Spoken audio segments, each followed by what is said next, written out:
J'ai une question pour vous aujourd'hui. Depuis l'obtention de votre dernier diplôme, est-ce que vous avez entrepris de vous mettre à jour avec les informations indispensables à l'exercice de votre activité professionnelle? La vérité, c'est que beaucoup d'entreprises évoluent avec un faible niveau de performance parce que leurs collaborateurs évoluent également avec un faible niveau de compétence. Votre employeur a la responsabilité de vous former.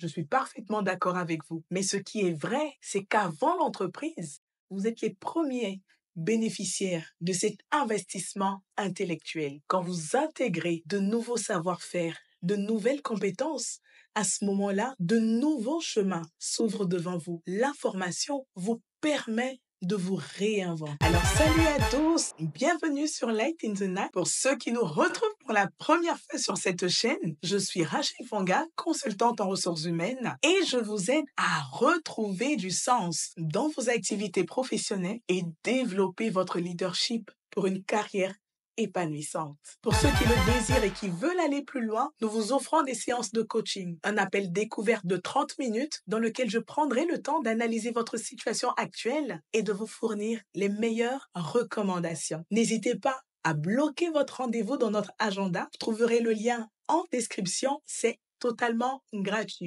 Cesser d'apprendre après l'obtention de son diplôme équivaut à un suicide professionnel lent mais certain. Pourquoi? Parce que le monde professionnel évolue constamment et les découvertes et innovations d'hier ne répondent plus aux besoins actuels. L'essor de la technologie et de l'intelligence artificielle a transformé le monde professionnel de manière irréversible. En intégrant de nouvelles compétences, vous vous assurez donc de rester compétitif sur le marché du travail. Alors voyons un peu les bénéfices de la formation continue. Elle vous permet d'augmenter votre confiance en soi. En se formant, les employés se sentent désormais plus compétents et plus confiants dans leurs capacités. Cela réduit inévitablement le stress et améliore la satisfaction au travail. En se formant, vous développez votre adaptabilité. Les industries évoluent rapidement et être à jour dans les dernières tendances et technologies permet aux employés de rester pertinents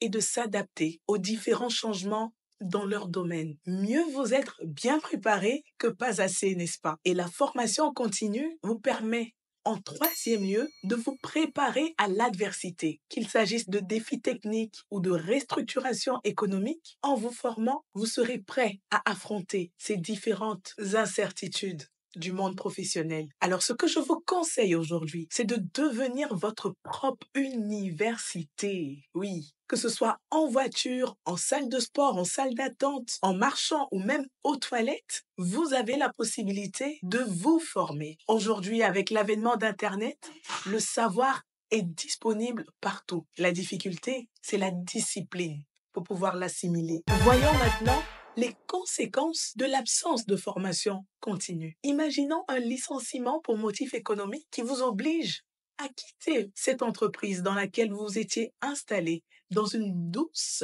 routine. À combien de pourcents estimez-vous votre capacité à rebondir et à trouver une situation louable si pendant toutes ces années d'accalmie, votre développement professionnel ne vous a intéressé ni de près ni de loin? Comme je le disais tantôt, il est vrai que l'employeur a la responsabilité de vous former, mais abandonner cette responsabilité à votre employeur est une erreur grave. Si l'employeur veut vous former, c'est bien, mais s'il ne le veut pas, c'est pas grave. Si l'entreprise a le budget, c'est OK, mais si elle ne l'a pas, est-ce pour autant que votre développement attendra? Autant de questions à vous poser aujourd'hui. Beaucoup de personnes tombent dans la précarité.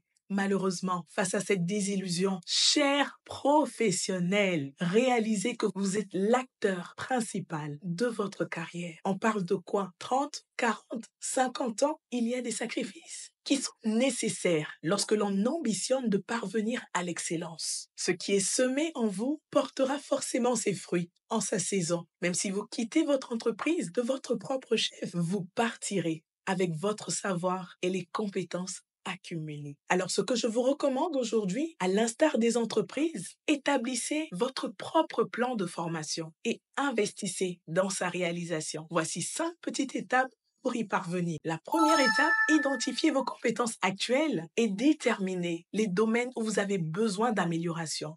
2. Posez-vous cette question. Que souhaitez-vous accomplir à court, moyen terme? La réponse à cette question déterminera vos objectifs de formation et les compétences que vous devez acquérir.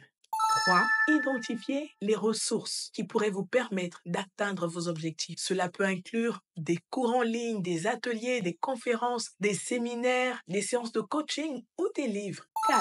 Nous parlons là du nerf de la guerre, le budget. Dégagez un budget mensuel spécialement pour votre formation. Considérez cela comme un investissement dans votre avenir. Et enfin, 5.